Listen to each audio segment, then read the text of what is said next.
Hola, bienvenue dans Je suis potentiel, ton podcast de développement personnel. Je m'appelle Morgane, alias coach optimiste sur Instagram. Je suis coach de vie. Toutes les semaines, je viens te parler de relationnel et de relations avec soi-même, d'hygiène de vie, de carrière et de spiritualité. Je te partage des clés d'épanouissement personnel, mon cheminement et l'évolution de mes réflexions liées à la connaissance de soi. Je crois que nous pouvons tous potentiellement être pleinement épanouis dans nos vies. Le tout est de libérer notre plein potentiel. Bonne écoute! Hola, j'espère que tu vas bien. Aujourd'hui, on va se parler de la singularité qui, pour moi, est notre plus grande force. Donc, je vais t'expliquer pourquoi je vois la singularité comme notre plus grande force.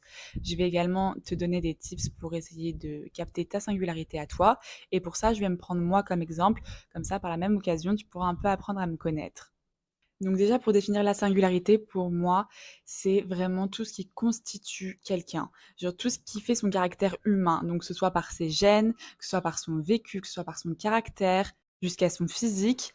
C'est tout ce qui fait que tu es toi, que tu es unique et ça prend en compte aussi bien tes parts de lumière que tes parts d'ombre.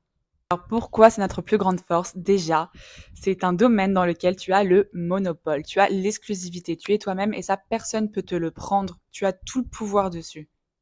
Notre singularité, c'est un catalogue de ressources qu'on a à portée de main et qui ne demande qu'à être découvert, mis en avant et exploité. Après, moi, mon opinion, c'est que l'idée, ce serait de faire briller sa singularité, ainsi son plein potentiel. Comme disait Picasso, le sens de la vie, de trouver ses dons, le but de la vie est d'en faire don aux autres. Donc moi, c'est une idée que je partage. Par contre, vous pouvez très bien avoir envie de découvrir votre singularité juste pour votre pomme et pas du tout avoir envie de le partager par la suite. Juste vous pour prendre confiance en vous parce que c'est vraiment un outil de confiance en soi, de se connaître, c'est vraiment important pour ça. Ce qui se passe, c'est que dès l'adolescence, par exemple, on essaye un peu de mettre dans des moules, enfin, on essaye d'avoir ce truc d'appartenir à un groupe et pour ça, souvent, on se calque à un seul type de personne. Ça passe par les vêtements, comme par la manière de parler, ça va même parfois jusqu'au sport qu'on va choisir de faire. L'idée, c'est d'être socialement inclus pour nourrir ce besoin d'appartenance. Parfois, c'est juste pour éviter les moqueries et puis comme, on disait à l'époque du collège, sauver sa réputation. Donc moi, aujourd'hui, j'aimerais reglamoriser le fait d'être anormal. On n'est plus à l'époque du collège. Parce que se mettre dans un moule, faire du mimétisme, c'est vraiment éteindre sa lumière. Donc aujourd'hui, je t'encourage à connaître et à cultiver ta singularité. Voilà, cette force que tu as en toi, que personne ne peut t'enlever. Moi, je vais te donner quelques exemples. Déjà, je vais me définir par des adjectifs, tout ce qui fait que je suis moi. La question, c'est pas de se demander qu'est-ce qui est défaut, qu'est-ce qui est qualité, hein, mais c'est vraiment qu'est-ce qui fait que je suis moi. Surtout que notre singularité s'exprime aussi à travers nos défauts et je ne crois pas vraiment au terme de défaut. Pour moi, un défaut est une qualité qui s'exprime dans le mauvais contexte. C'est ce qu'on appelle en PNL le recadrage. C'est en fait revoir le sens, enfin remettre ça dans un autre contexte. Par exemple, machine est trop comme ci, machin est pas assez comme cela. Ok, très bien, mais par rapport à quoi? Dans quel contexte? Parce que peut-être que machine, elle est trop comme ça dans ce contexte-là, mais que ce sera parfait dans ce contexte-là. Je vous donne un exemple. C'est un père qui va emmener sa fille, voir un spécialiste parce que sa fille est trop têtue.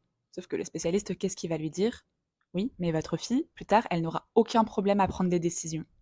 Donc en fait, c'est quelque chose qui s'exprime comme un défaut à un certain moment, dans un certain contexte, qui en fait, dans un autre contexte, est une qualité.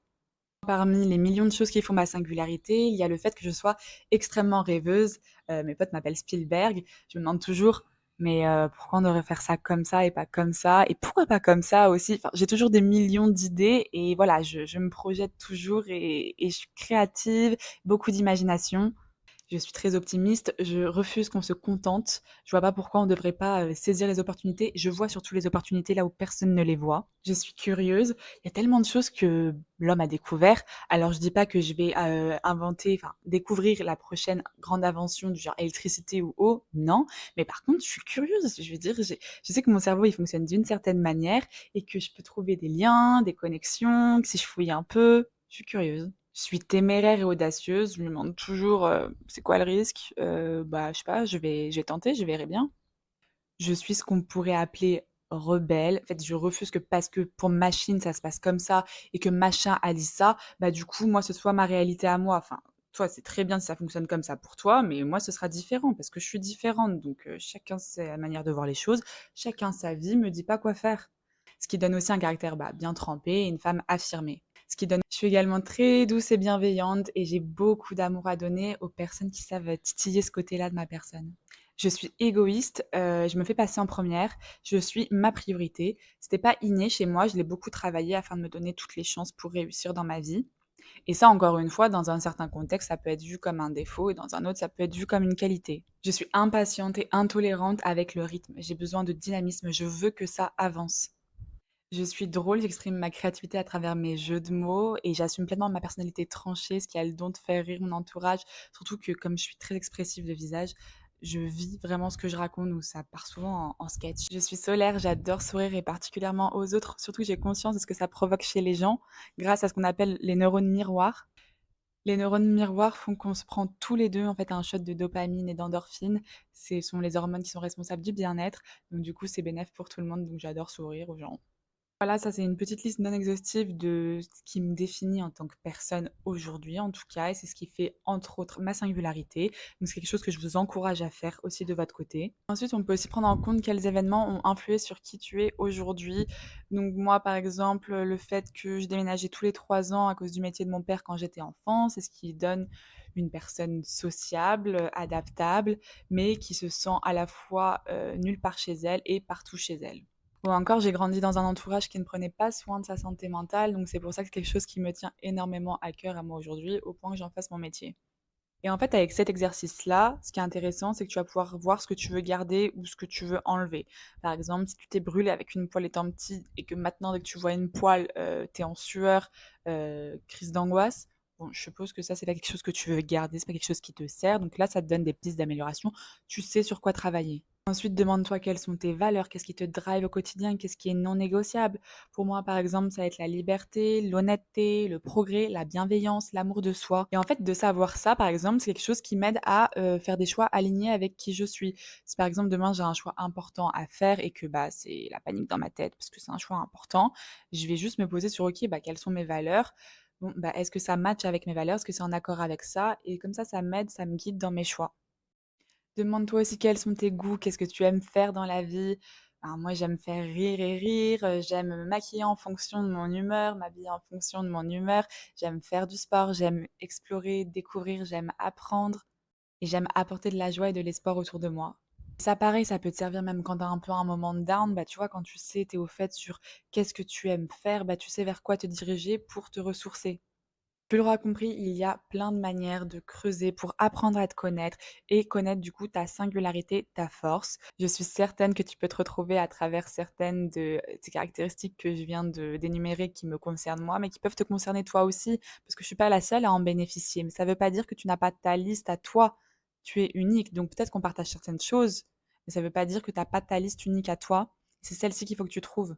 Tu as des qualités, des talents, des comportements qui résument l'humain incroyable que tu es et qui résument ton potentiel humain. T'encourage vraiment à te donner le temps et l'attention nécessaire à la connaissance de toi. Chez moi, c'est une vraie passion. Je m'observe en situation, ok, comment je réagis dans ce genre de situation, pourquoi, est-ce que j'aime ça, est-ce que cette personne met en valeur ce côté-là de ma personnalité ou plutôt ce côté-là, cet environnement, qu'est-ce que ça donne sur moi, qu'est-ce que je préfère, qu'est-ce que je dois corriger, qu'est-ce qui me ressemble, qu'est-ce qui me ressemble pas, qu'est-ce qui correspond à l'ancienne Morgane et qu'est-ce qui correspond à la Morgane du futur, celle que je veux voir éclore. Et il y a énormément d'outils pour vraiment capter tout ça.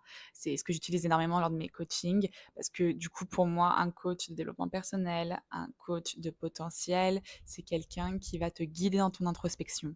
Il y a tant à découvrir et à redécouvrir chez chacun de nous. D'ailleurs, c'est pour ça que j'ai appelé ce podcast Je suis potentiel 2 LE à la fin. Ce n'est pas parce que je ne sais pas écrire le mot potentiel, mais bien parce que je fais référence à qui je suis de manière potentielle. En effet, je suis potentiellement une entrepreneur à succès épanouie qui change et inspire les gens de par son podcast, de par Instagram, de par la conférence qu'elle donne, de par les livres qu'elle écrit. Tout ça, c'est qui je suis potentiellement si je libère mon potentiel.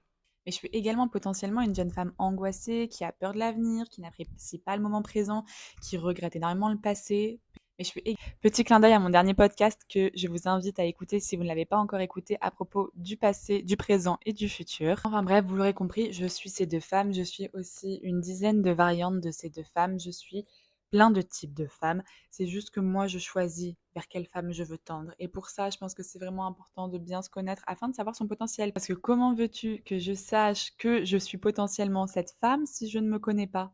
Je crois que c'est en se connaissant bien, en prenant le temps de se découvrir, de se regarder dans ses parts d'ombre, dans ses parts de lumière, en connaissant toutes les facettes de notre personnalité, qu'on peut ensuite choisir laquelle on veut développer. Quelle version on décide d'être? La version de nous frustrés ou celle qui décide de développer et faire briller son potentiel? Je finis avec une petite citation d'Oscar Wilde: «Soyez vous-même, les autres sont déjà pris».